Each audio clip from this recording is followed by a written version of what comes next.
இந்த நாளிலே நாம் இந்த ஈஸ்டர் தேவ செய்தியை நாம் தியானிப்போம். இந்த செய்தியின் தலைப்பு The Revelation of the Resurrection of Christ. கிறிஸ்துவின் உயிர்த்தெழுதலின் வெளிப்பாடு. இந்த தலைப்பின் கீழே 7 சத்தியங்களை பார்ப்போம். முதலாவது பவர், வல்லமை. இரண்டாவது பர்பஸ், நோக்கம். மூன்றாவது என்கரேஜ்மெண்ட், ஊக்கம். நான்காவது ஹோப், நம்பிக்கை. ஐந்தாவது இன்டர்செஷன், வேண்டுதல். ஆறாவது கம்ஃபர்ட், ஆறுதல். ஏழாவது ரைச்சஸ்னஸ், நீதி. இவை கிறிஸ்துவின் உயிர்த்தெழுதலின் வெளிப்பாடு, the revelation of the resurrection of Christ. இதற்கு ஆதாரமாக லூக்கா 24ஆம் அதிகாரத்தை நாம் பார்க்கும்பொழுது, அந்த வெளிப்பாடு நமக்கு இல்லை என்றால் நம்முடைய வாழ்க்கை எப்படி இருக்கும்?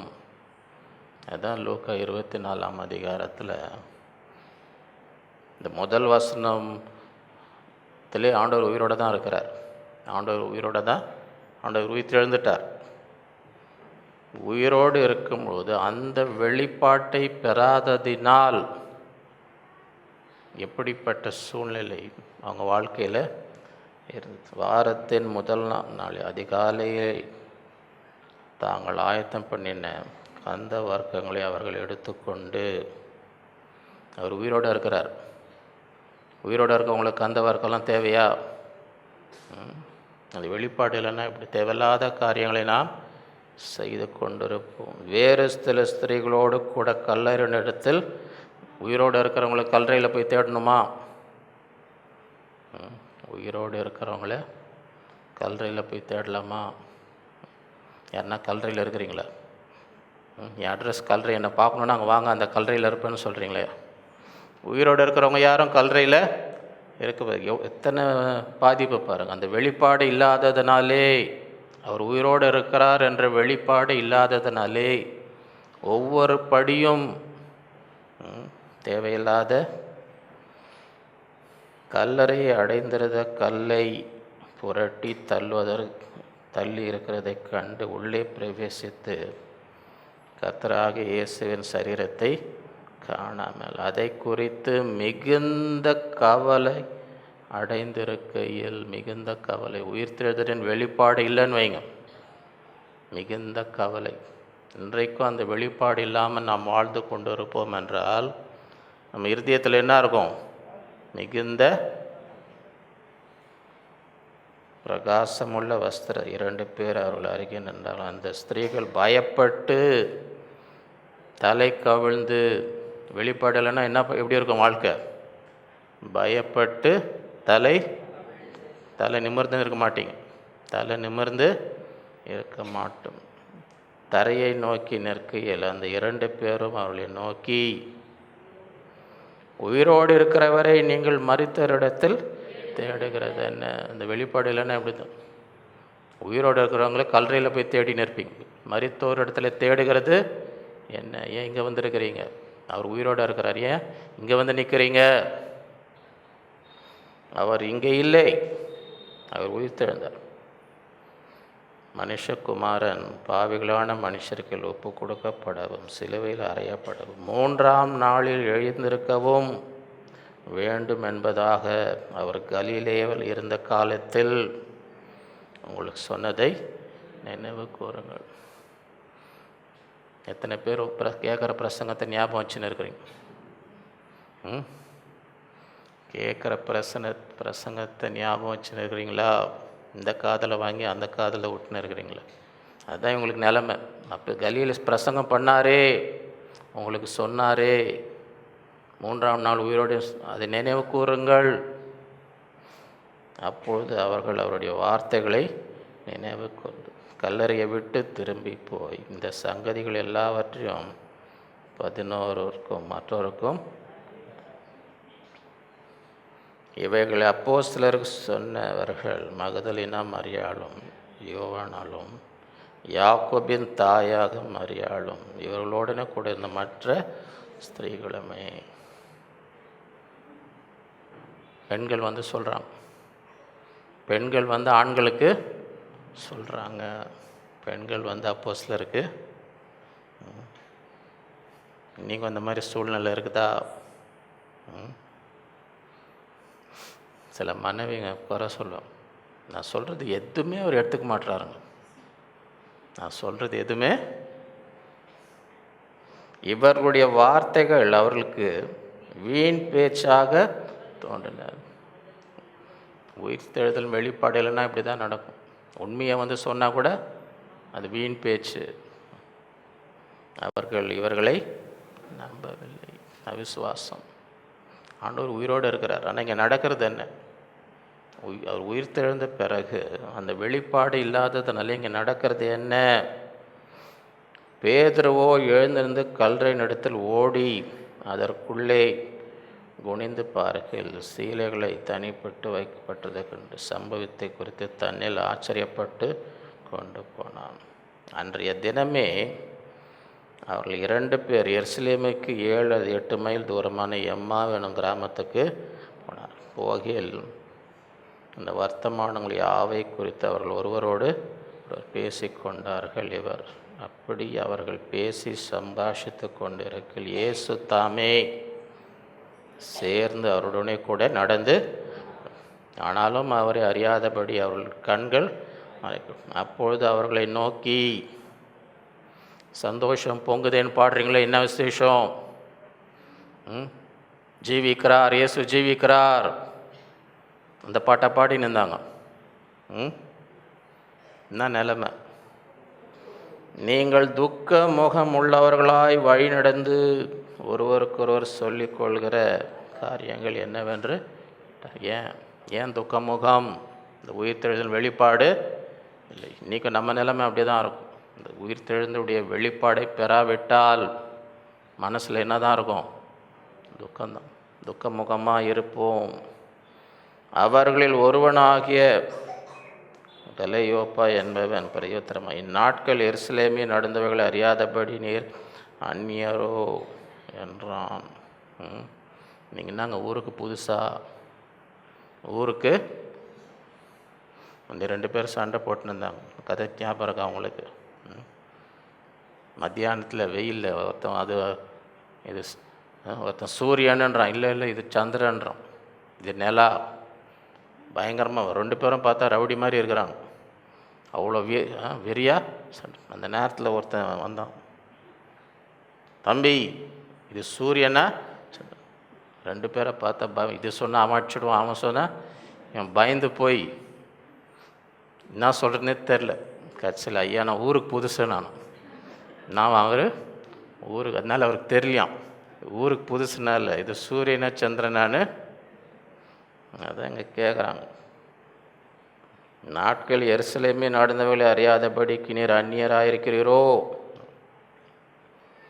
அவர் எவைகள் என்றார். அதற்கு அவர்கள் நஸ்ரேனாகிய இயேசுவை குறித்தவர்களே, ஒரு தேவனுக்கு முன்பாக அவன் ஜனங்கள் எல்லாருக்கும் செய்கையிலும் வாக்கிலும் வல்லமையுள்ள தீர்க்கதரிசி, நம்முடைய பிரதான ஆசாரியரும் அதிகாரிகளும் அவரை மரண ஆக்கினைக்குட்டு சிலுவையில் அறைந்தார்கள்.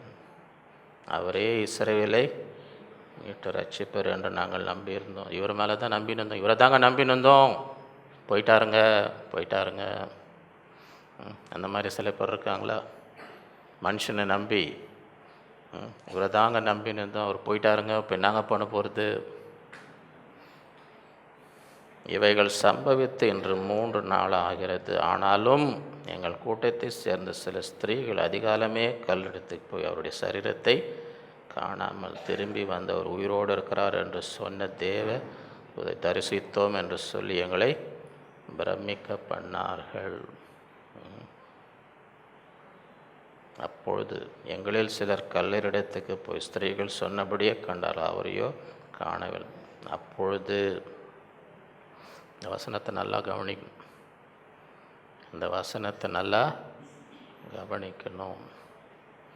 அப்பொழுது அவர் அவர்களை நோக்கி, தீர்க்கதரிசிகள் சொன்ன யாவையும் விசுவாசிக்கிறதற்கு புத்தி இல்லாத மந்த இருதயம் உள்ளவர்களே. உயிர்த்தெழுத வெளிப்பாடு இல்லை, துக்கமுகமாக பயந்து கொண்டு கலங்கி கொண்டு தீர்க்கதரிசிகள் இதெல்லாம் ஏற்கனவே சொன்ன யாவும் விசுவாசிக்கிறதுக்கு புத்தி இல்லாத மந்த இருதயம், கிறிஸ்து இவ்விதமாய் பாடுபடவும் தமது மகிமையில் பிரவேசிக்கும் வேண்டியதில்லையா என்று சொல்லி. கிறிஸ்து இப்படி தானே அங்கே மறிக்கணும், அப்படி தானே உயிரோடு எழுந்திருக்கணும் என்று சொல்லி. இந்த வசனத்தை நல்லா கவனிங்க. மோசே முதலிய சகல தீர்க்கதரிசிகளும் எழுதின வேத வாக்கியங்கள் எல்லாவற்றிலும் தம்மை குறித்து சொல்லியவைகளை அவர்களுக்கு விவரித்து எல்லாமே அவருக்கு தெரியும். மோசையிலேருந்து யார் யாரெல்லாம் அவரை பற்றி என்னென்ன சொல்லியிருக்கிறார்களோ எல்லாவற்றையும் அவர் அறிந்திருந்தார். அதை எடுத்து சொல்கிறார். நமக்கு இன்றைக்கி வேத அறிவு எப்படி இருக்குது? நம்மை குறித்து தேவன் என்ன சொல்லியிருக்கிறார் இதை எடுத்து காட்ட முடியுமா? ஆதியாமத்திலேருந்து வெளிப்படுத்தல் வரைக்கும் தேவனுடைய பிள்ளைகளை குறித்து ஆண்டவர் என்னென்ன சொல்லியிருக்கிறார், என்னென்ன வாக்குத்தத்தங்கள் நமக்கு கொடுத்திருக்கிறார், என்னென்ன கட்டளைகளை நமக்கு கொடுத்திருக்கிறார் என்று எடுத்து காட்டுகிற அளவுக்கு வெளிப்பாடு இருக்கிறதா தான் கேள்வி. அவர் எடுத்து காட்டுறார். எல்லாமே எல்லா ஆதியிலேருந்து அந்த வரைக்கும் எந்தெந்த வசனத்தில் தன்னை பற்றி சொல்லியிருக்கிறார் எல்லாம் எடுத்து காட்டுறார். எனவே அந்த வெளிப்பாடு இல்லைன்னா குழப்பம் வரும். அந்த வெளிப்பாடு இல்லைன்னு வைங்க, கவலை, பயம், துக்கம் எல்லாம் வரும். அந்த வெளிப்பாடு இருக்கும் பொழுது ஒரு தெளிந்த புத்தி நமக்கு இருக்கும். அத்தருணத்திலே தாங்கள் போகிற கிராமத்துக்கு சமீபமான அப்பொழுது அவர் அப்புறம் போகிறது போல காண்பித்தார். அழைக்கப்படாத விருந்தாளிகளை பற்றி கேள்விப்பட்டிருக்கீங்களா? சில கல்யாணத்தில் சாப்பாடு பத்தாமல் போகுது தெரியுமா உங்களுக்கு? எதனால் கம்மியாக பண்ணாங்க? நாங்கள் எல்லாருக்கும் போதுமாக தான் பண்ணியிருப்பாங்க. போதுமாக தான் எல்லாருக்கும் சாப்பாடு, ஏன் பத்தாமல் போகுது? அங்கே யார் வந்துட்டா? அழைக்கப்படாத வந்த. அவங்க ரிசப்ஷனில் உட்காந்து பேசுகிறத கேட்பாங்கன்னு நினைக்கிறீங்களா? அவங்க வேறு, அவங்களுடைய வசனம் வேறு. அவங்க வசனம் என்ன? பந்திக்கு முந்திக்கோள். பந்திக்கு அவங்க பேசினோம், அவங்க கேக் கட் பண்ணிட்டோம், அவங்க மாப்பிள்ளை பற்றி இப்போ அதெல்லாம் அவங்க பண்ணிட்டோம். நீ போ, நீ வந்த காரியத்தை பார், போய் அதெல்லாம் வழித்து சட்டியை வழிச்சிட்டு போ, சுரண்டிட்டு போ, மூட்டைக்கிட்ட எடுத்துன்னு வந்தால் உள்ளே கொஞ்சம் போட்டுக்கோ, பைய டிஃபன் எதாவது எடுத்துன்னு வந்தால் ஸ்லைட்டாக அதுலேயும் கொஞ்சம் ரொப்பின் போயினே இரு. எது சொல்கிறேன்னா, அவர் அப்புறம் போகிறது போல வழிய அழைக்கப்படாமல் எங்கேயோ அவர்கள் அவரை நோக்கி, நீர் எங்களுடனே தங்கியிரும், சாயங்காலமாயிற்று, பொழுது போயிற்று என்று அவரை வருந்தி கேட்டுக்கொண்டார்கள். இன்றைக்கி நம்ம ஆண்டவரை வருந்தி கேட்குறோமா? எங்களோடிறோம், எங்கள் வீட்டில் இரும், எங்கள் குடும்பத்தோடு இரும், வருந்தி கேட்குறோமா? அழைக்கப்படாத இடத்துக்கு அவர் என்ன செய்ய மாட்டார். ஒவ்வொரு நாளும் ஆண்டவரை வருந்தி எங்களோடு இரும். அப்பொழுது அவர் அவருடனே தங்கும்படி உள்ளே அவர்களோடு அவர் பந்தியிருக்கையில் அவர் அப்பத்தை எடுத்து ஆசீர்வதித்து அதை பிட்டு அவர்களுக்கு கொடுத்தார். அப்பொழுது அவருடைய கண்கள் திறக்கப்பட்டு அவரை அறிந்தார்கள். அது வரைக்கும் அவ்வளோ நேரம் பேசியிருந்தால் கூட தெரில, உயிரோடு வந்திருக்கிறாருன்னு கூட. அவர் கண்கள் திறக்கப்பட்டு அவரை அறிந்தார். உடனே அவர்களுக்கு மறைந்து அப்பொழுது அவர் ஒருவர் நோக்கி, வழியிலே அவர் நம்முடனே பேசி வேத வாக்கியங்களை நமக்கு விளக்கி காட்டின பொழுது நம்முடைய இருதயம் நமக்குள்ளே கொழுந்து விட்டு இல்லையா என்று சொல்லிக்கொண்டு அந்நேரமே எழுந்தது எருசலேமுக்கு திரும்ப போய் 11 வரும் அவர்களோடு கூடியிருக்கிற கண்டு, கர்த்தர் மெய்யாகவே உயிர்த்தென்று சீமோனுக்கு தரிசனமானார் என்று அவர்கள் சொல்ல கேட்டு, வழியில் நடந்தவைகளையும் அவர் அப்பத்தை பிற்கையில் தாங்கள் அவரை அறிந்து கொண்டதை விவரித்து சொன்னார்கள். இவைகளை குறித்து அவர் பேசி கொண்டிருக்கையில் இயேசு தாமே அவர் நடுவிலே உங்களுக்கு சமாதானம். அது வரைக்கும் அவங்களுக்கு இல்லை. அது வரைக்கும் அவங்களுக்கு என்ன இல்லை? ஒரே கலக்கத்து. ஏன்? அந்த உயிர்த்தெழுதல் வெளிப்பாடு நம்முடைய வாழ்க்கையிலும் கலங்கி கொண்டு இருக்கும். சமாதானம் இல்லாமல் இருப்போம். அந்த வெளிப்பாடு பெற வரைக்கும். இல்லைன்னா நமக்கும் என்ன இருக்காது? சமாதானம். உங்களுக்கு சமாதானம். அவர்கள் கலங்கி பயந்து, நிலைமையை பாருங்க. ஒரு ஆவியை காண்கிறதாக நினைத்தார்கள். கூட அத்தனை வருஷம் இருந்தானுங்களா? 5 அப்பம் 2 மீன் சாப்பிடும்போது ஆவி மாதிரி தெரில அவர். அது நல்ல ஒரு வெட்டு அடிச்சாங்க. கலங்கி பயந்து ஒரு ஆவியை காண்கிறதாக. அதெல்லாம் அந்த உயிர்த்தெழுதல் வெளிப்பாடு இல்லைன்னா இதெல்லாம் நடக்கும்.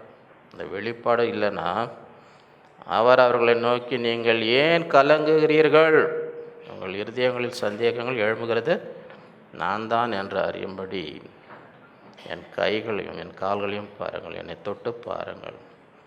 நீங்கள் காண்கிறபடி எனக்கு மாம்சமும் எலும்புகளும் உண்டாயிருக்கிறது போல ஒரு ஆவிக்கு இராதே என்று சொல்லி தம்முடைய கைகளையும் கால்களையும் அவர்களுக்கு. ஆனாலும் சந்தோஷத்தினால் அவர்கள் இன்னும் விசுவாசியாமல் ஆச்சரியப்படுகள். புசிக்கிறதுக்கு ஏதாகிலும் எங்கே உண்டா என்ற இடத்தில் கேட்டு, அப்பொழுது பொரித்த மீன் கண்டத்தையும் தேன் கூட்டு துணிக்கையும் அவருக்கு கொடுத்து, அவைகள் அவர் வாங்கி அவர்களுக்கு முன்பாக புசித்து அவர்களை நோக்கி, இதையும் நல்லா கவனிங்க, இந்த வசனத்தையும் நல்லா கவனிங்க.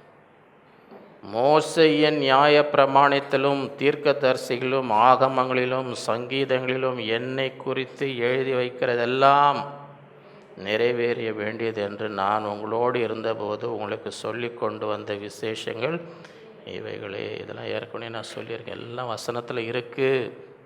வசனம் ஒழுங்காக தெரியலன்னு வைங்க, சத்தியத்தை அறியாமல் இருந்த பலவித குழப்பம். அப்பொழுது வேத வாக்கியங்களை அறிந்து கொள்ளும்படி அவருடைய மனதை அவர் திறந்து. எத்தனை பேருக்கு இந்த நாளில் ஆண்டவருடைய மனதை திறக்கணும்? ஆண்டவரே, சத்தியத்தை நான் அறிந்து கொள்ள, வேத வசனத்தை அறிந்து கொள்ள வேண்டும். எழுதியிருக்கிறபடி கிறிஸ்து பாடுபடவும் 3ஆம் நாள் மரித்தோர்ந்து எழுந்திருக்க வேண்டியதாக இருக்கிறது. அன்றியும் மனம் திரும்புதலும் பாவ மன்னிப்பும் எருசலேம் தொடங்கி சகல தேசத்தாருக்கும் அவருடைய நாமத்தினாலே பிரசங்கிக்கப்பட வேண்டியது. நீங்கள் இவைகளுக்கு என் பிதா வாக்குத்தத்தம் பண்ணி, இதோ நான் உங்களுக்கு, நீங்களோ உன்னதத்தில் இந்த பலன் தரிப்பிக்கப்படுவீங்க. எருசலேம் நகரத்தில் இருங்க. பின்பு அவர் பெத்தானியாவிற்கும் அவர்களுக்கு அழைத்து கொண்டு போய் தம்முடைய கைகளை உயர்த்தி அவர்களை ஆசீர்வதித்தார். அவர்களை ஆசீர்வதிக்கையில் அவர்களை விட்டு பிரிந்து பரலோகத்துக்கு எடுத்துக்கொள்ளப்பட்டார். அவர்கள் அவரை பணிந்து கொண்டு மிகுந்த சந்தோஷத்தோடு எருசலேமுக்கு திரும்பி வந்தார். நாடோறும் தேவாலயத்தில் தேவனை புகழ்ந்து துதித்து கொண்டிருந்தார்கள். வெறும் ஞாயிற்றுக்கிழமை மாற்றம் வந்தாங்களா தேவாலயத்துக்கு? நல்லா வசனத்தை நல்லா கவனிச்சுக்கோங்க. இதுலேருந்து என்ன கற்றுக்குறோம்? தேவாலயத்துக்கு எப்படி வரணும்? நாடோறும் தேவாலயத்தில் தேவனை புகழ்ந்து துதித்து கொண்டிருக்கிறார்கள். சரியா? சில பேரை நாடோறும் விட்டுருங்க, ஞாயிற்றுக்கிழமை தோறும் கூட பார்க்க முடிய மாட்டேன். பண்டிகை தோறும் தான் சில பேர் என்ன பண்ண முடியுது, பார்க்க முடியுது. இந்த நாளில் ஒரு தீர்மானம் எடு. நாடோறும் நான் எங்கே இருக்கணும்? தேவாலயத்தில் இருக்கணும். அப்படி தான் சீஷர்கள் அப்படி தான் இருந்தாங்க. இவை கிறிஸ்துவின் உயிர்த்தெழுதலின் வெளிப்பாடு. இந்த நாட்களிலே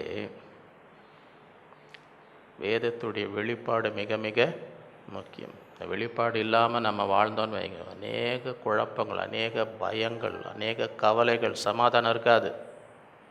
இந்த நாட்களில் ஆண்டவரே, இந்த உயிர்த்தெழுதலுடைய வெளிப்பாடு எனக்கு வேண்டும். அதனால் இந்த 7 குறிப்புகளில் முதல் குறிப்பை நாம் பார்க்கும் பொழுது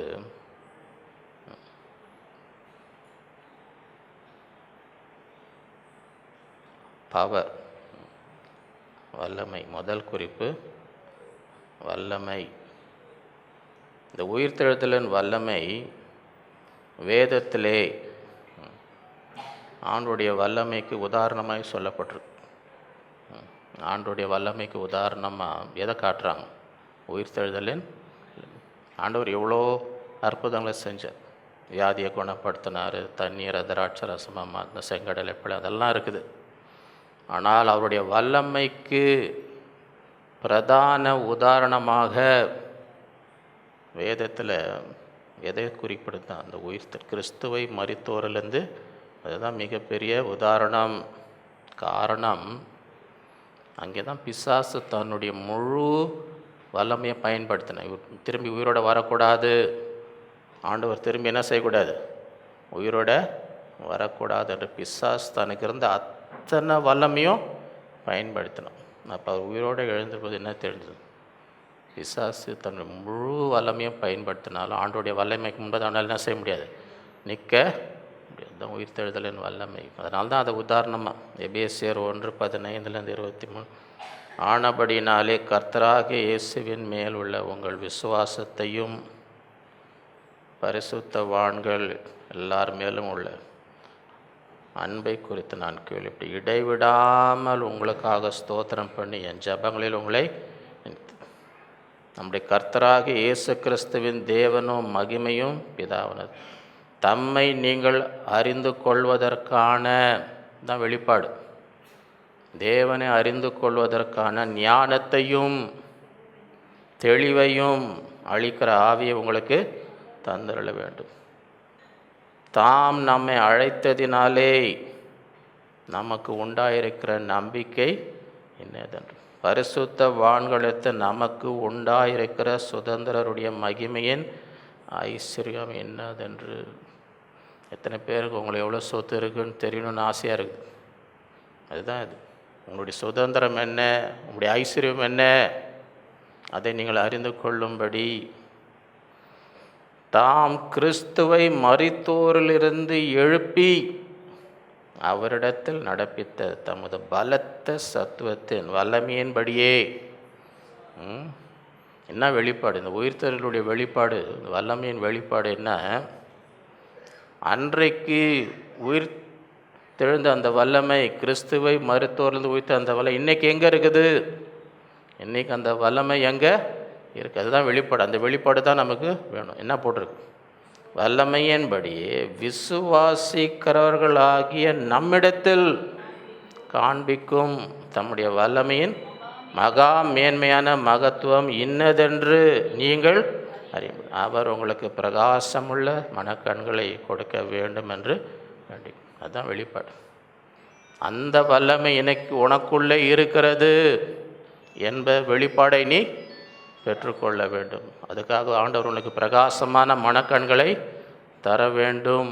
ஆண்டவரே, என் கண்கள் திறக்கப்படும். அந்த எல்லா பிசாசின் வல்லமையை மேற்கொண்ட அந்த வல்லமை இன்றைக்கு எனக்குள்ளே இருக்கிறது. அந்த வெளிப்பாடு வந்தபோது நீ பிசாசுக்கு எதுக்கும் என்ன செய்ய மாட்டீங்க, பயப்பட மாட்டீங்க. நீ என்ன வேணால் பண்ணிப்பார். ஏன்னா எனக்குள்ளே இருக்கிற வல்லமை நான் உன்னை அன்றைக்கு ஜெயித்த அந்த வல்லமை இன்றைக்கு எங்கே இருக்குது? நீ திருப்பி வந்தால் திருப்பி அதே நிலைமை தான் உனக்கு வரும். அந்த உயிர்த்தெழுதல் வல்லமை எனக்குள்ளே இதை அறிந்து கொள்ளும்படி அவர் உங்களுக்கு பிரகாசமான மனக்கண்களை தரும்படி வேண்டி. இத்தனை பேருக்கு இந்த வெளிப்பாடு வேணும் இன்றைக்கு. எல்லாம் பயமும் போடு. இந்த வெளிப்பாடு வந்துச்சுன்னா அதுக்கப்புறம் எதுக்குமே என்ன செய்ய மாட்டீங்க, பயப்பட மாட்டீங்க. ரோமர் 8:11 அன்றியும் இயேசுவை மரித்தோர்லேருந்து எழுப்பினவருடைய ஆவி எங்கே இருக்குது? உங்களில் வாசமாக.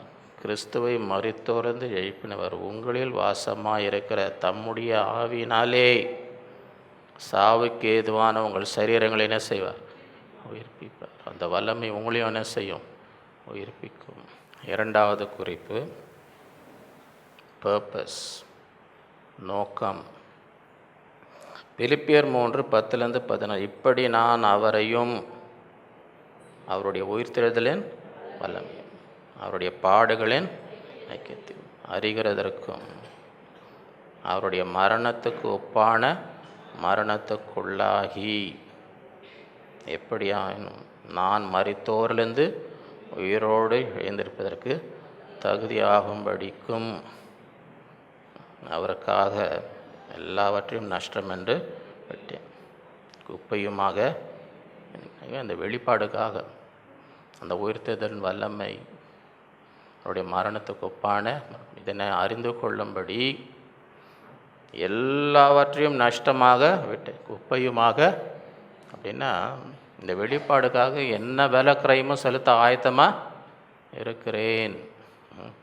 இப்போ பெற்றோருங்க பிள்ளைங்க படிக்க வைக்கணும்னு முடிந்தவளை எவ்வளோனா ஃபீஸ் கட்ட ஆயத்தமாக இருக்கிறாங்களே.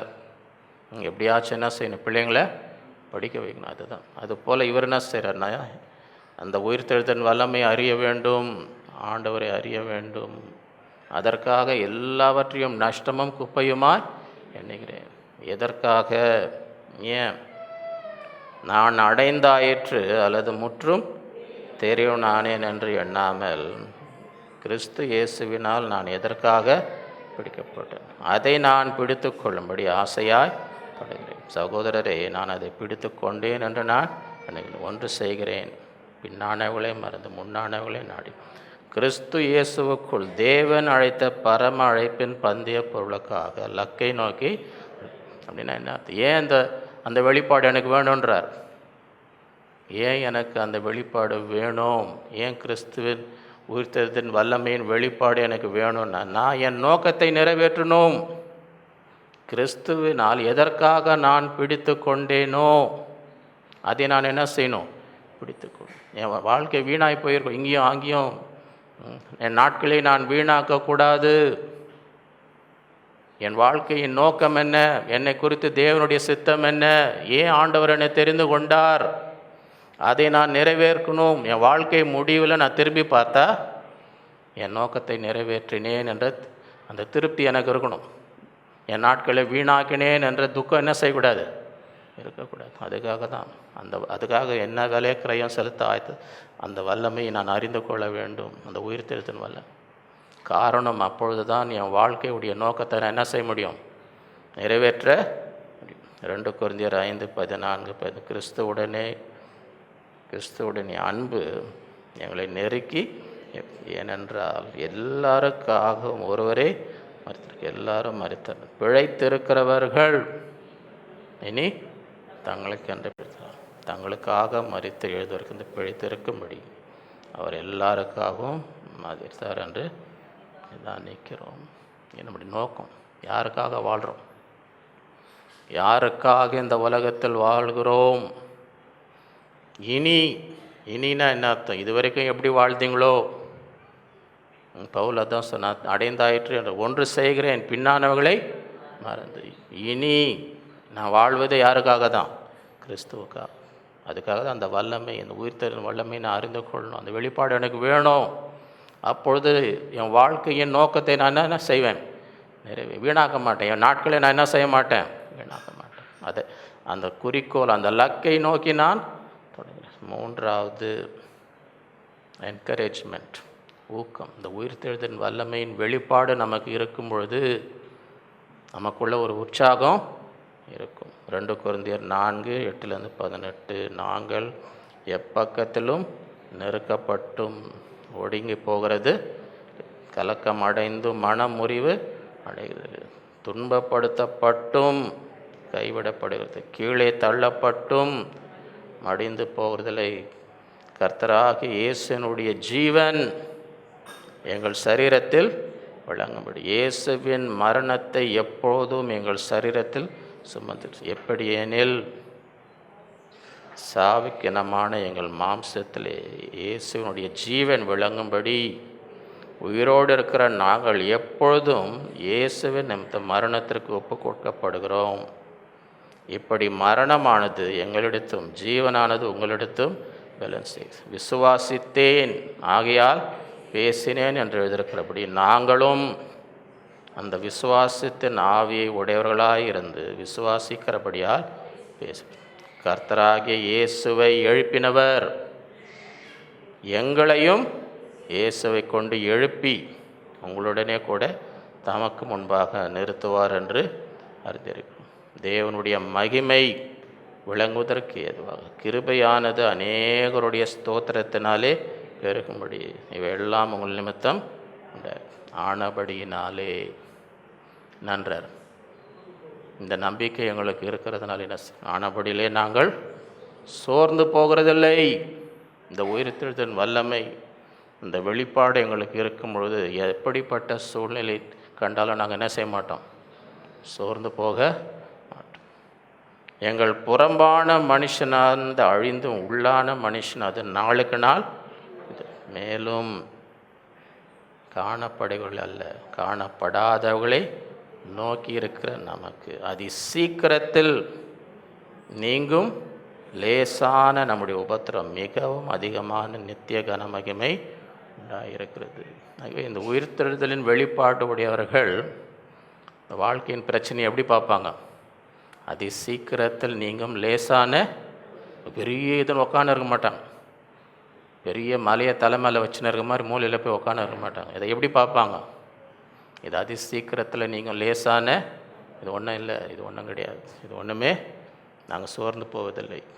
அந்த வெளிப்பாடு இருக்கும். இந்த உயிர்த்தெழுதலின் வெளிப்பாடு நமக்கு இருக்கும்போது இந்த உலகத்தில் நடக்கிற காரியங்களை குறித்து லேசாய் சோர்ந்து போயிட்டா என்ன அர்த்தம்? இன்னும் அந்த வெளிப்பாடு இல்லை. ஏனெனில் காணப்படுவர்கள் அநித்தியமானவர்கள், காணப்படாதவர்களோ. ரோமர் 8:17-18 நாம் பிள்ளைகளானால் சுதந்திரம், தேவனுடைய சுதந்திரம், கிறிஸ்துவுக்கு உடன் சுதந்திரம், கிறிஸ்துவுடனே கூட நாம் மகிமைப்படும்படிக்கு அவரோடு கூட பாடுபட்டால் அப்படி. ஆதலால் இக்காலத்து பாடுகள் இனி நம்மிடத்தில் வெளிப்படும் மகிமைக்கு அப்படித்தவர்கள் அல்லவென்று. இது ஒன்றுமே இல்லை, இது ஒன்றுமே இல்லை. சரியா?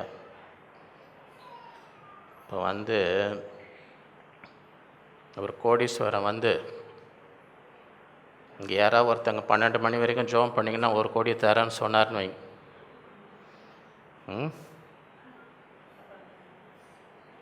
12 மணி வரைக்கும் இங்கே சபையில் உட்காந்து ஜோம் பண்ணின்னு இருந்தீங்கன்னா உங்களுக்கு 1 கோடி தராருன்னு சொன்னால்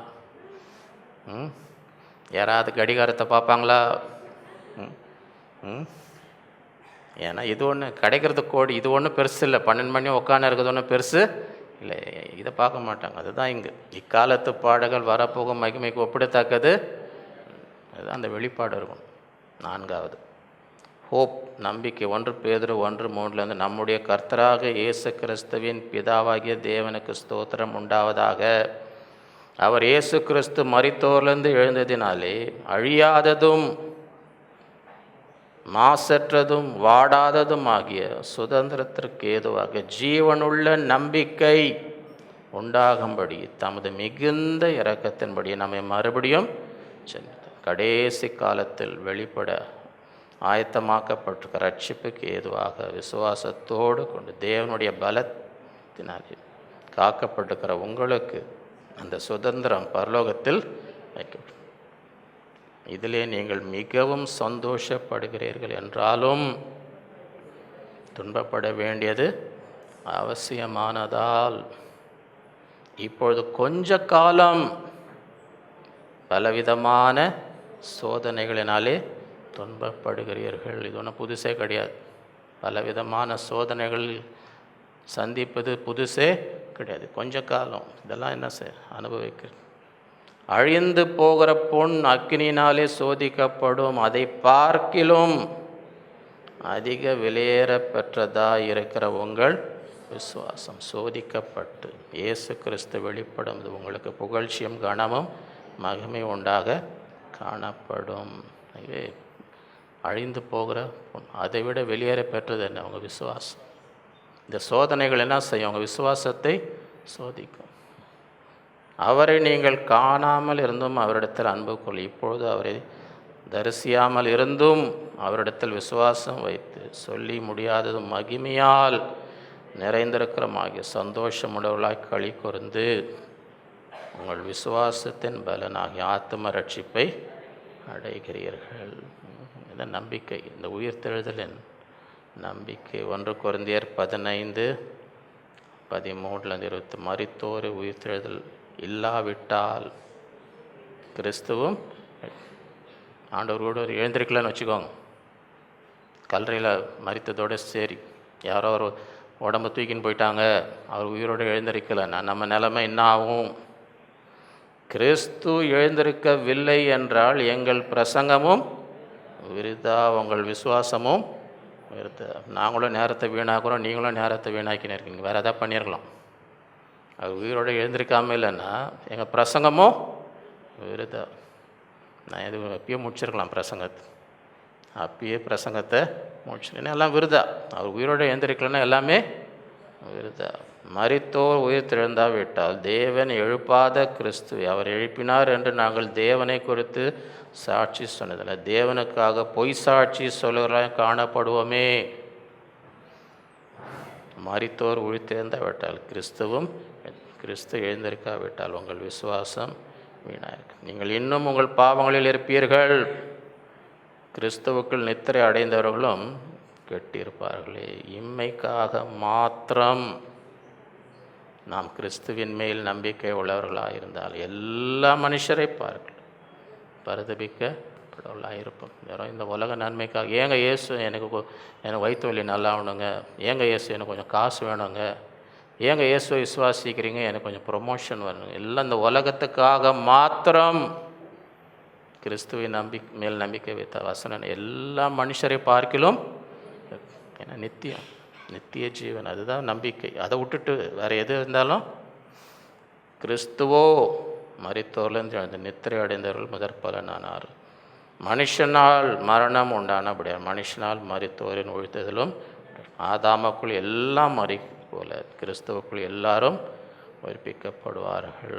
5வது இன்டர்செஷன், வேண்டுதல். உயிர்த்தெழுதல் வெளிப்பாடு என்ன? உங்களுக்காக ஆண்டவர் வேண்டிக் கொண்டிருக்கிறார், ஜெபம் பண்ணி கொண்டிருக்கார், பரிந்து பேசி கொண்டிருக்கிறார். அந்த வெளிப்பாடோடு வாழுங்கள். எனக்கு யாரும் இல்லைன்னு சொல்லாதீங்க. உயிர்த்தெழுந்த கிறிஸ்து இப்போ என்ன செய்து கொண்டிருக்கிறார்? உங்களுக்காக. எபிரேயர் 7:25 மேலும் தமது மூலமாய் தேவனிடத்தில் சேர்வர்களுக்காக வேண்டுதல் செய்யவும் படிக்க அவர் எப்பொழுதும் உயிரோடு இருக்கையால் அவர்களை முற்றுமுடிய ரட்சிக்க எப்பொழுதும். யார் ஜெபம் பண்ணுறாங்களோ ஜெபம் பண்ணலையோ, யார் ஜெபம் பண்ணி கொண்டிருக்க நமக்காக? இயேசு கிறிஸ்து. ரோமர் 8:33 தேவன் தெரிந்து கொண்டவர் மேல் குற்றம் சாட்டுகிறார், நான் தேவனே அவர்களை நீதிமான்களாக்குகிறார். ஆக்கணைக்குள்ளாக தீர்க்கிறவன் யார்? கிறிஸ்துவே மரித்தவர், அவரே எழுந்தவர், அவரே தேவனுடைய வலது பாசத்துக்கு நமக்காக வேண்டுதல் செய்பவரும் தேவனுடைய வலது பாசத்தில் நமக்காக என்ன செய்து கொண்டிருக்கிறார்? வேண்டுதல். லூக்கா 22:31-32 பின்னும் கர்த்தர் சீமோனே இதோ கோதுமை கலகினால் புடைக்கிறது போல சாத்தான் உங்களை புடைக்குவதற்கு உத்தரவு நானோ உன் விசுவாசம் ஒழிந்து போகாதபடிக்கு உனக்காக வேண்டிக் கொண்டேன். நீ குணப்பட்ட பின்பு உன் சகோதரரை நமக்காக வேண்டிக் கொண்டு. பல சோதனை வரும்பொழுது நம்முடைய விசுவாசம் ஒழிந்து போகாதபடி நமக்காக ஆண்டவர், இந்த உயிர் தெழுந்த கிறிஸ்து தேவனுடைய வலது பார்த்த நமக்காக வேண்டிக் கொண்டு இருக்கிறார். அந்த வெளிப்பாடு நமக்கு இருக்கணும். அது இருக்கும்பொழுது நம்ம எளிதாக என்ன செய்ய மாட்டோம்? சோர்ந்து போக மாட்டோம். எனக்காக ஆண்டவர் ஜெபித்து கொண்டிருக்கிறார், என் விசுவாசம் ஒழியாதபடி. 6வது கம்ஃபர்ட், ஆறுதல். 1 தெசலோனிக்கேயர் 4:13-18 அன்றியும் சகோதரரே, நித்திரை அடைந்தவர்கள் நிமித்தம் நீங்கள் நம்பிக்கையற்ற மற்றவர்களைப் போல துக்கித்து அறிவில்லாதிருக்க நான் மனதில்லை. ஒருத்தங்க இறந்துட்டாங்கன்னா நம்பிக்கையில்லாத மற்றவங்களைப் போல நீங்கள் துக்கப்படாதீங்க. ஏன்? நமக்கு ஒரு நம்பிக்கை உண்டு. இயேசுவானவர் மரித்து பின்பு எழுந்தார் என்று விசுவாசிக்கிறோமே, அப்படி இயேசுக்குள் நித்திரை அடைந்தவர்களும் தேவன் அவரோடு கூட கொண்டு வா. கர்த்தருடைய வார்த்தையை முன்னிட்டு நாங்கள் உங்களுக்கு சொல்லுகிறது, கர்த்தருடைய வருகை மட்டும் உயிரோடு இருக்கும் நாம் நித்திரை அடைந்தவர்களுக்கு முந்திக் கொள்வதில்லை. ஏனெனில் கர்த்தர் தாமே ஆரவாரத்தோடும் பிரதான தூத சத்தத்தோடும் தேவ எக்காலத்தோடும் வானத்திலிருந்து அப்பொழுது கிறிஸ்துவுக்குள் மரித்தவர்கள் முதலாவது, பின்பு உயிரோடு இருக்கும் நாமும் கர்த்தருக்கு எதிர்கொண்டு போகும் மேகங்கள் மேல் அவரோடு கூட ஆகாயத்தில் எடுத்துக்கொள்ளப்பட்டு இவ்விதமாக எப்பொழுதும் கர்த்தருடனே கூட இருப்போம். ஆகையால் இந்த வார்த்தைகளால் நீங்கள் ஒருவரை ஒருவர் தேற்று. அந்த உயிர்த்தெழுதலின் நம்பிக்கை எல்லாம் ஒன்றா தான் இருக்க போகும். யாராவது உங்களுக்கு முன்பதாக கிறிஸ்துவுக்குள் மரித்து தேவனுடைய சமூகத்துக்கு சென்று சோர்ந்து மற்றவங்களை போல திக்காதீங்க. ஏன்? எல்லாம் ஒன்றா தான் இருக்குது. நித்தியமாய் ஒன்றாக தான் இருக்க போகிறோம். அந்த நம்பிக்கை இந்த வார்த்தைகளால் என்ன செய்யுங்க? ஒருவர் தேற்றுக்கொள்ளுங்கள். 2 கொரிந்தியர் 1:3 நமது கர்த்தராக இயேசு கிறிஸ்துவின் பிதாவாகிய தேவனும் இரக்கங்களின் பிதாவும் சகலவிதமான ஆறுதலின் தேவனுமாக இருக்கிற தேவனால் எங்களுக்கு அருளப்படுகிற ஆறுதல், எந்த உபத்திரவத்திலாகிலும் அகப்படுவர்களுக்கு நாங்கள் ஆறுதல் செய்ய திராணி உள்ள எங்களுக்கு வரும் சகல உபத்திரம் அவரே எங்களுக்கு ஆறுதல். எப்படிப்பட்ட உபத்திரம் வந்தாலும் ஆண்டவர் எங்களுக்கு என்ன செய்கிறார்? ஆறுதல். அந்த ஆறுதலை வைத்து நாங்கள் என்ன செய்கிறோம்? மற்றவங்களுக்கு ஆறுதல் சொல்லுகிறோம். 7வது ரைச்சஸ்னஸ், நீதி. இந்த உயிர்த்தெழுதலின் நம்பிக்கை நமக்குள்ளே செய்கிற கிரியை தேவனுக்காக நீதியாக வாழ வேண்டும். ரோமர் 6:4-14 மேலும் பிதாவின் மகிமையினாலே கிறிஸ்து மரித்தொழுது எழுப்பப்பட்டது போல நாமும் புதிதான ஜீவனர்களாய் நடந்து கொள்ளும்படி அவருடைய மரணத்துக்குள்ளாக்கும் ஞானஸ்தானத்தினாலே கிறிஸ்துவுடனே அடக்கம் பண்ண ஆதலால் அவருடைய மரணத்தின் சாயல் நாம் இணைக்கப்பட்டலானால் அவர் உயிர்த்தெழுதலின் சாயலிலும் இணைக்கப்பட்டிருக்கிறோம். நாம் இனி பாவத்துக்கு ஊழியம் செய்யாதபடிக்கு பாவ சரீரம் ஒழிந்து போகும் பொருட்டாக நம்முடைய பழைய மனுஷன் அவரோடு கூட சிலுவையிலே அறியப்பட்டது என்று அறிந்திருக்கும். மரித்தவன் பாவத்துக்கு நீங்கி விடுதலாக்கப்பட்டிருக்கிறானே. ஆகையால் கிறிஸ்துவுடனே கூட நாம் மரித்தோம், ஆனால் அவருடனே கூட பிழைத்தும் இருப்போம் என்று நம்புகிறோம். மரித்தோரிலிருந்து எழுந்த கிறிஸ்து இனி மரிப்பதில்லை என்று அறிந்திருக்கிறோம். மரணம் இனி அவரை ஆண்டு கொள்வதில்லை. அவர் மரித்து பாவத்துக்கென்று ஒரே தரம் அவர் பிழைத்திருக்கிற தேவனுக்கென்று பிழைத்தார். அப்படியே நீங்களும் உங்களை பாவத்துக்கு மரித்தவர்களாகும் நம்முடைய கர்த்தராக இயேசு கிறிஸ்துவுக்குள் தேவனுக்கு பிழைத்தவர்களாகியும் எண்ணி ஆகையால் நீங்கள் சரீர இச்சைகளின்படி பாவத்திற்கு கீழ்ப்படியத்தக்கதாக சாவுக்கு ஏதுவான உங்கள் சரீரம் பாவம் ஆளாதிருப்பதாக.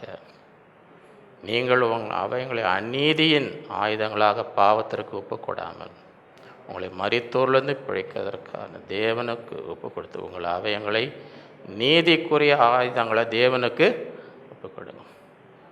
நீங்கள் நியாய பிரமாணத்திற்கு கீழ்ப்பட்டிராமல் கிருபைக்கென்று கீழ்ப்பட்டிருக்கபடியால் பாவம் உங்களை மேற்கொள்ள மாட்டார். 1 பேதுரு 2:20 நாம் பாவங்களுக்கு செத்து நீதிக்கு பிழைத்திருக்கும்படி அவர் தாமே தமது சரீரத்தில் நம்முடைய பாவங்களை சிலுவையின் மேல் அவருடைய தழும்புகளால் குணமாகும். ஆகவே இந்த நாட்களிலே இந்த உயிர்த்தெழுதலின் வல்லமை நமக்குள் இருக்கும் பொழுது, இந்த வெளிப்பாடோடு நாம் வாழும் பொழுது நம்முடைய வாழ்க்கைக்கு பெரிய ஒரு வித்தியாசம் காணப்படும். இதுதான் லூக்கா 24 அந்த வெளிப்பாடு இல்லாததுனால எப்படிப்பட்ட காரியங்கள், பயம், கலக்கம், குழப்பம், இதெல்லாம் சமாதானம் இல்லாமல் அந்த வெளிப்பாடு இருக்கும் பொழுது நம்முடைய வாழ்க்கையே ஒரு வெற்றி உள்ள வாழ்க்கையாய் இருக்கும். The revelation of the resurrection of Christ, கிறிஸ்துவின் உயிர்த்தெழுதலின் வெளிப்பாடு. முதலாவது பவர், வல்லமை. அந்த உயிர்த்தெழுதலின் வல்லமை இன்றைக்கு நமக்குள்ளே கிரியை செய்கிறது. அந்த வெளிப்பாடு இருக்கும்போது எதற்கும் நாம் என்ன செய்ய மாட்டோம்? பயப்பட மாட்டோம். 2வது பர்பஸ், நோக்கம். அந்த உயிர்த்தெழுதலின் வெளிப்பாடு இருக்கும்பொழுது நம்முடைய வாழ்க்கை வீணாக்க மாட்டோம். கிறிஸ்துவினால் எதற்காக பிடிக்கப்பட்டோமோ அந்த நோக்கத்தை நான் என்ன செய்யணும்? இனி நமக்காக வாழ மாட்டோம், நமக்காக மரித்து அவருக்காக. 3வது என்கரேஜ்மெண்ட், ஊக்கம். சோர்ந்து போகும். ஆகையால் நாங்கள் சோர்ந்து போவது இல்லை. எப்படிப்பட்ட சூழ்நிலை வந்தாலும் இதெல்லாம் லேசான உபத்திரம், அது சீக்கிரத்தில் நீங்கும். இக்காலத்து பாடுகள் வரப்போகும் மகிமைக்கு ஒப்பிடத்தக்கது நான்காவது ஹோப், நம்பிக்கை, அழிவில்லாத ஒரு நம்பிக்கை தேவன் நமக்கு கொடுக்கிறார். இந்த உலகத்தில் மாத்திரம், இம்மைக்கு மாத்திரம் கிறிஸ்துவின் மேல் நம்பிக்கை வைத்த எல்லா மனுஷரை பார்க்கலும் அதுக்காக நித்தியம். ஐந்தாவது இன்டர்செஷன் வேண்டும் நமக்காக. இந்த உயிர்த்தெழுந்த கிறிஸ்து எப்பொழுதும் பரிந்து பேசி கொண்டிருக்கிறார். எனக்காக ஆண்டவர், என் விசுவாசம் ஒழியக்கூடாது. பிசாசு எப்படிப்பட்ட சோதனை எனக்கு கொண்டு வந்தாலும் என் விசுவாசம் ஒழியக்கூடாது. தேவனுடைய வலது பாச இயேசு, இந்த உயிர்த்தெழுந்த இயேசு எனக்காக எப்பொழுதும் வேண்டிக் கொண்டிருக்கிறார் என்ற விசுவாசம் இருக்க வேண்டும். ஆறாவது கம்ஃபர்ட், ஆறுதல். நம்பிக்கை இல்லாத மற்றவர்களைப் போல் என்ன செய்யாதீங்க, திக்காது. எல்லோரும் உயிரோடு எழுந்திருப்போம். அவர் வரும்போது நாமும் அவங்களும் இவ்விதமாக எப்பொழுதும் நித்தியமாய் ஒன்றாய்தான் இந்த வார்த்தைகளினாலே ஒருவர் தேற்றுங்கள். ஏழாவது ரைச்சஸ்னஸ், நீதி.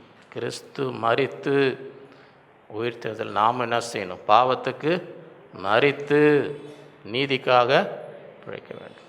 இந்த நாட்களிலே அப்படிப்பட்ட ஒரு வெளிப்பாட்டை கர்த்தர் ஒவ்வொருவருக்கும் தருவாராக. இந்த நாளிலே வாஞ்சிக்கணும், ஆண்டவரே எங்களுக்கு பிரகாசமான மனக்கண்களை தாரும். நாங்கள் பயந்து கொண்டு கலங்கி கொண்டு சமாதானம் இல்லாமல் இந்த உலகத்தில் என்ன செய்யக்கூடாது, வாழக்கூடாது. இந்த நாளிலே எங்கள் கண்களை திறக்கும், இந்த வெளிப்பாடை பெற்றுக்கொள்ளும், எல்லாவற்றையும் மேற்கொண்டு இந்த உலகத்தில் ஒரு வெற்றி நடை போட வேண்டும், எல்லாவற்றையும் மேற்கொள்ள வேண்டும்.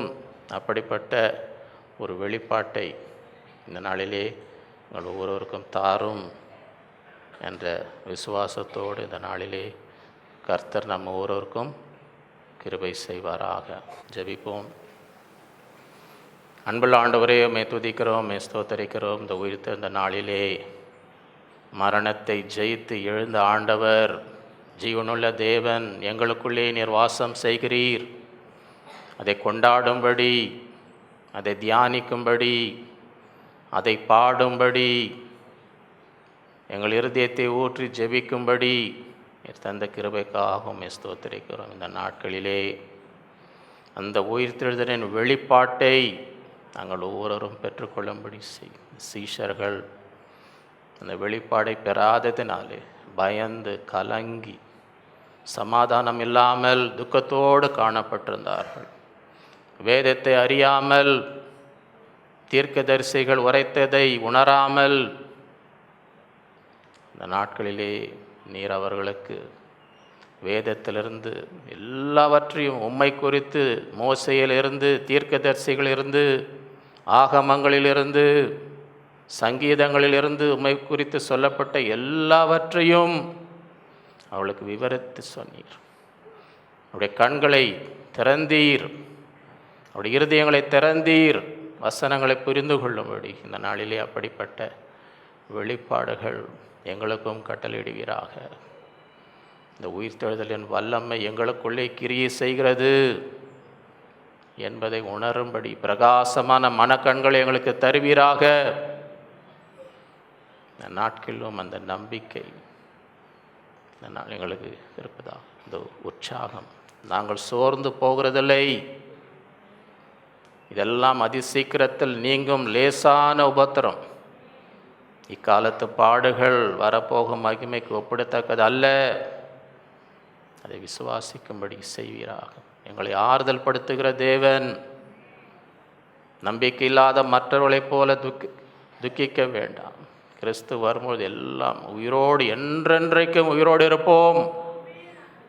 இந்த வார்த்தைகளினாலே ஒருவர் தேற்றுங்கள் என்று சொன்ன தேவன், இந்த நாட்களிலும் நாங்கள் உம்மை போல மரித்து வீழ்த்தது, நாங்களும் உம்மோடு பாவத்துக்கு மரித்து நீதிக்கு பிழைக்கும்படி எங்கள் ஒவ்வொருவருக்கும் கிருபை தர வேண்டுமாய் ஜெபிக்கிறோம். இந்த நாட்களிலே உம்முடைய வல்லமை அறிந்து கொள்ளும்படி, எல்லாவற்றையும் நஷ்டம், குப்பை என்று பவுல் இந்த விலைக்கிரயத்தை செலுத்தினது ஏன்? கிறிஸ்துவால் எதற்காக பிடிக்கப்பட்டேனோ அதை நான் அடைய வேண்டும், அந்த இலக்கை நான் அடைய வேண்டும். அந்த உணர்வு இந்த நாளில் எங்கள் ஒவ்வொருவருக்கும் தருவீராக. ஒருவரும் எங்கள் வாழ்க்கையை வீணாக்கக்கூடாது. காலம் வேகமாய் சென்று கொண்டிருக்கிறது. பிழைத்திருக்கிறவர்கள் இனி தங்களுக்கென்று தங்களுக்காக மரித்து உமக்காக நாங்கள் பிழைக்கும்படி, ஒவ்வொருடைய வாழ்க்கை அதோடைய நோக்கத்தை இலக்கை அடையும்படி, உம்முடைய சித்தத்தை நிறைவேற்றும்படி எங்களுக்கு கிருபை தரும். உம்முடைய அன்பு எங்களை நெருக்கி ஏவட்டும் ஆண்டவர். பெரிய காரியங்களை செய்வீராக. இந்த உயிர்த்தெழுதலின் வல்லமை ஒவ்வொருவர் மீது இறங்கட்டும். எல்லா பாரங்கள் நீங்கட்டும், பலவீனங்கள் நீங்கட்டும், வியாதிகள் நீங்கட்டும், மனசோர்வுகள் நீங்கட்டும். கிறிஸ்துவை மரித்தோர்லேருந்து எங்களுடைய சாவுக்கு ஏதுவான சரீரத்தை உயிர்ப்பிப்பதாக இந்த ஜீவன் இந்த நாளிலே ஒவ்வொருவரையும் நிரப்பட்டும். சகலத்தையும் மேற்கொள்ளும்படி செய்யும். தைரியத்தை தாரும், விசுவாசத்தை தாரும், நம்பிக்கையை தாரும், சமாதானத்தை தாரும், சந்தோஷத்தை தாரும். ஒவ்வொருவரையும் நிரப்பட்டும் கரத்தில் ஒப்பு கொடுக்குறோம். எல்லா துதிக நமக்கே செலுத்துகிறோம். இயேசுவின் மூலம் பிதாவே ஆமென். நம்முடைய கர்த்தராகிய இயேசு கிறிஸ்துவின் பிதாவாகிய தேவனுடைய அன்பு, பரிசுத்த ஆவியானவருடைய அந்யோன்ய ஐக்கியம் நம் அனைவரோடும் என்றும் என்றும் சதா காலம் இருப்பதாக. என் ஆத்மாவே கர்த்தரை, என் முழு உலகமே அவருடைய பரிசுத்த நாமத்தில், என் ஆத்மாவே கர்த்தரை, அவர் செய்த சகல உபகாரங்களை மறவாதே. ஹல்லேலூயா. கர்த்தர் உங்கள் ஒவ்வொருவரையும் அளவில்லாமல் ஆசீர்வதிப்பாராக.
நம்பி